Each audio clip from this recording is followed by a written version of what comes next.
Hi there, folks. It's another book list. I am so good to you. First of all, before I go any further, I really want to say a big thank you and welcome to all the new subscribers since my last video. And thank you for taking me to 8,500 subscribers now. So can I make it to 10,000 by the new year? That would be nice. But thank you, and I hope you continue to watch my videos and enjoy them.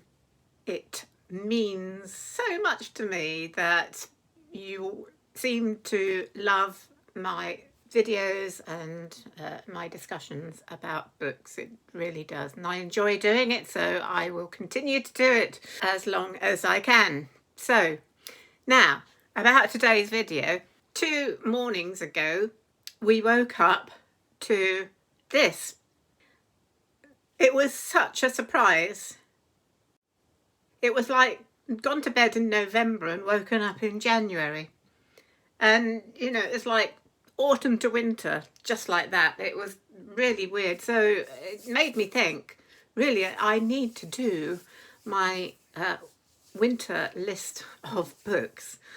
It certainly feels like winter here at the moment, and you might want to get ahead of yourself and get your list of winter books to read over the coming season. So I've got 6 books here. Some of them I did mention in my winter videos last year. I did 2 specifically winter videos, so there were quite a few books. So I've tried to introduce a few more that I didn't mention last year, but I am also repeating some of them because they're really good winter books. And at the end of this video, if there's any books that you think I've missed out, I will give a link to one of the winter videos I did last year. There's 2. There's the winter one and there's the Christmas and midwinter one. I'll try and put those 2 links up if I can, so that you can have a look and see the books I recommended last year. So let's get started. My first book, the oldest first as usual. My first book I've chosen is one I read a very long time ago, and I remember I really enjoyed it. I can't remember much of the plot because it was such a long time ago. And I have to excuse the condition of this book. It's just one of those old ones that were probably in my parents' bookshelves for a long time, and I think they got it secondhand too. It's The Nine Tailors by Dorothy L. Sayers. It's one of Dorothy L. Sayers' Lord Peter Wimsey books, the very erudite English gentleman of the 1930s who loves to solve mysteries just for his own enjoyment, really. And these books were very popular at the time, and they still are, I think, to a certain extent. The reason I've chosen this one is because it starts out in a very wintry scene, although the rest of the book is not totally in winter. But it does have a wonderful wintry opening where Lord Peter Wimsey is stuck in a snowdrift. His car is stuck, and it's New Year's Eve. So he has to stay overnight in this village, which is somewhere in the Lincolnshire Fens. And nearby is the big house of Sir Henry Thorpe and his wife, Lady Thorpe.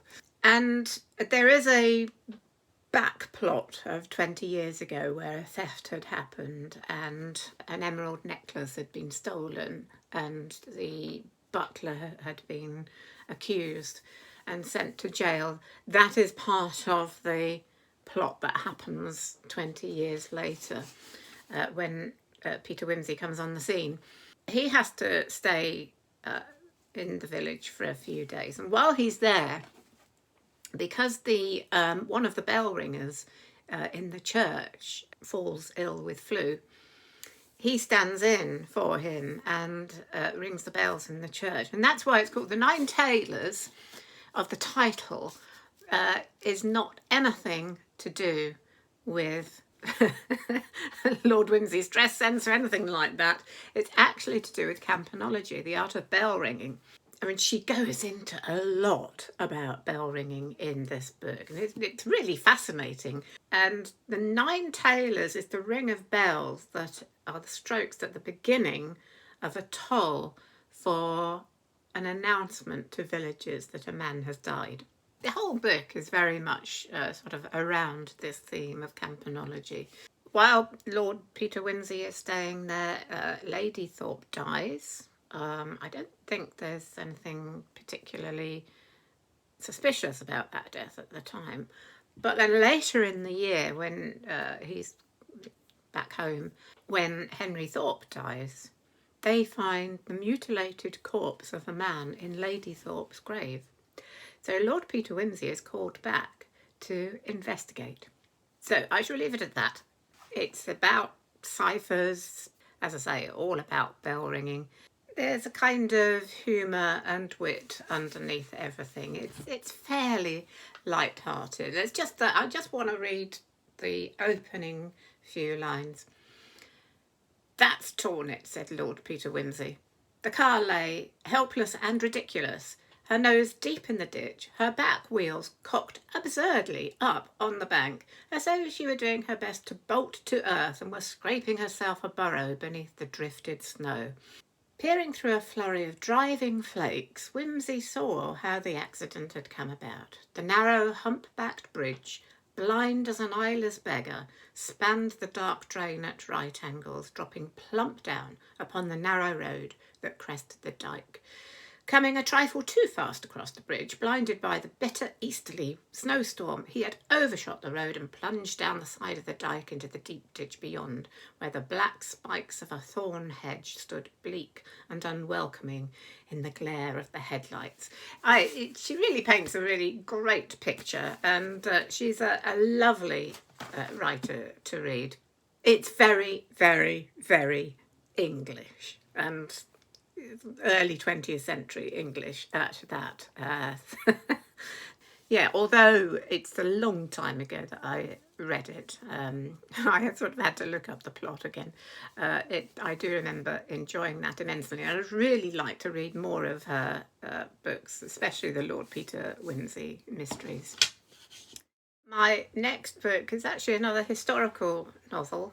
And it's one of those books that I have read again quite a long time ago. But in this case, I don't have a copy. It was probably a book I borrowed from the library. And it's Jamaica Inn by Daphne du Maurier. And I've included this. It starts out in November, but it carries on through the winter and Christmas period. It was published in 1936, and it's set in around 1815, of course in Cornwall, at the famous Jamaica Inn, which is still there. And actually it was inspired by Daphne du Maurier staying at Jamaica Inn, the actual coaching inn itself. And I've been past there, I think, a couple of times on trips to Cornwall. It's an 18th century, very large 18th century, and I remember standing quite imposingly on a main road in the middle of Bodmin Moor. So what a great setting. Bodmin Moor is a large, bleak moor in the middle of Cornwall, full of ancient standing stones and ancient places. And I've also been to the old jailhouse there, which was pretty gruesome. On a tour, by the way, not as an inmate, in case you were wondering. It's one of Daphne du Maurier's probably most famous works. I think that and Rebecca are probably her two best known books. It's very dark, it's very gothic. The plot is about a young woman called Mary Yellen, who, when her mother dies, goes to stay with her aunt, who lives with her husband, who is the landlord of Jamaica Inn. And she finds something's not quite right because her aunt, who was once a lovely, cheerful, jolly kind of person, is now suppressed and gloomy and seems to be very much under the thumb of her brooding, rather violent husband, the landlord of Jamaica Inn, Jos Merlin. Mary discovers that there are dark secrets going on. She herself is forced by her uncle to be involved in his dark schemes. You probably won't be surprised to know that his dark schemes involve smuggling and wrecking. So I won't go any more into that, but it is quite chilling. The book was made into a film in 1939, directed by Alfred Hitchcock, and it starred Charles Loughton and Maureen O'Hara. I think I saw that a long time ago as well. That's pretty good to watch. So there you go, Jamaica Inn by Daphne du Maurier. I know there's quite a few Daphne du Maurier fans out there, and I should think a lot of you have already read Jamaica Inn, but if you haven't, I seriously recommend it. A great dark Gothic tale to read while you're snuggling up to your winter fires or under your winter blankets. Oh, hello. Here she is. There you are. Come to say hello, have you? Yes. This is a dog who loves comfort. When it was snowing, yes, when it was, I'm telling tales on you.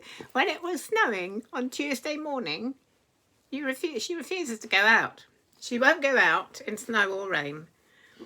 And she's sulking now, I'm telling tales on her. She will just throw herself under a blanket or a cushion and say, nope, I'm staying in. Dog who loves snuggling up under a blanket. If you want something a little less dark and gothic for your winter reading, something a little bit more heartwarming, then I have to include, as I did last year in my midwinter video. Are you going? Go on then. I have to include this.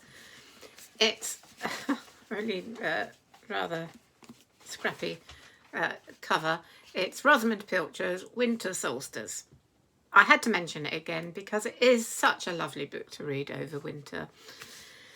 It's basically about 5 very different people whose lives come together in a house in Scotland over the winter solstice period. It was published in 2000. We see the stories of these 5 people. The bookmark there, I didn't know I had. All their different backstories and what leads up to them coming together in this house in Scotland.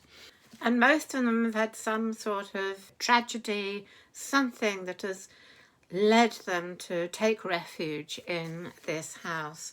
And it's 5 completely different people who form this kind of little community and relationships, and it's so lovely.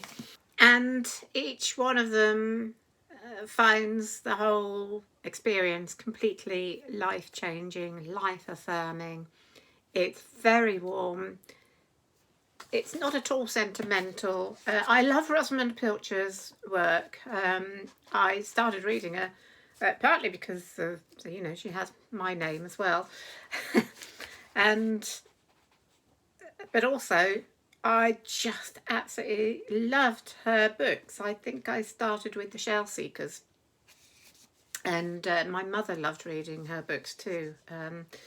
So we both read through these books pretty quickly. So yeah, the winter solstice, 5 different people who come together after their own personal tragedies and find love and redemption. It's just a lovely book to kind of cuddle up to, really.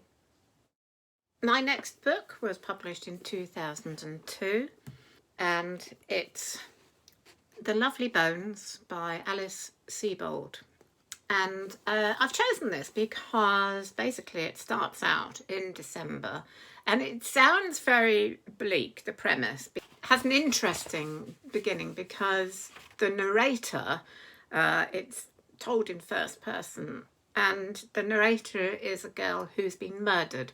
So she's basically kind of viewing her family from a kind of heaven, which she sees as like a little bit like a school playground.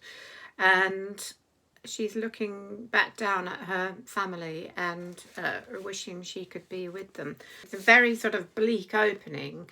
My name was Salmon, like the fish. First name, Susie. I was 14 when I was murdered on December the 6th, 1973. Quite a startling opening. It sounds pretty bleak and awful, but it's actually a rather lovely, heartwarming book. It tells of her murder, and it's snowing and it's dark.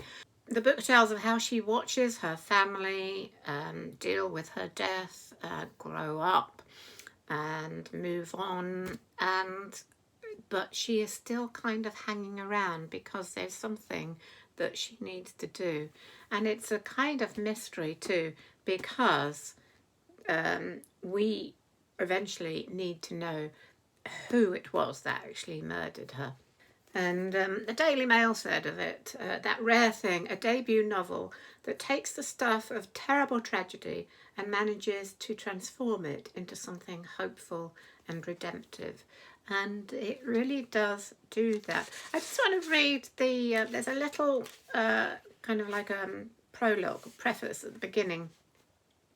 Inside the snow globe on my father's desk, there was a penguin wearing a red and white striped scarf.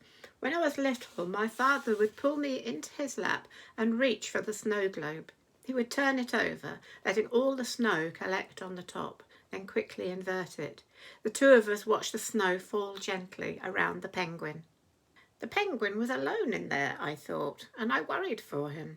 When I told my father this, he said, "Don't worry, Susie.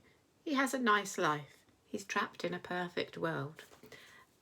So it's a book about tragedy, but it's also a book about hope and about the idea that the dead never leave us. They move on, and there is a life beyond that. And it's just such a really good read, and just amazing for a debut novel. So if you haven't read this, I really do recommend it. The Lovely Bones. And here's another one that I did mention last year as well, published in 2009. It's a Kate Mosse book, and it's called The Winter Ghosts. Now, Kate Mosse usually writes much, much bigger books than this. They're real huge bricks of novels, usually set in medieval France. This is a little bit different. It's obviously much shorter, and it's set in 1928, and the main character is a man called Freddie Watson, who is still, 10 years after the First World War, is still grieving for the loss of his brother in that war. He goes to France, and he's driving his car through the French Pyrenees, and he spins off the road in a snowstorm. He takes refuge in a village, and he is invited to a feast there where he meets a woman called Fabrice, and they spend the night talking about war and love and loss. But when the morning comes, she has vanished, and this becomes Freddie's quest to solve a mystery from 700 years ago.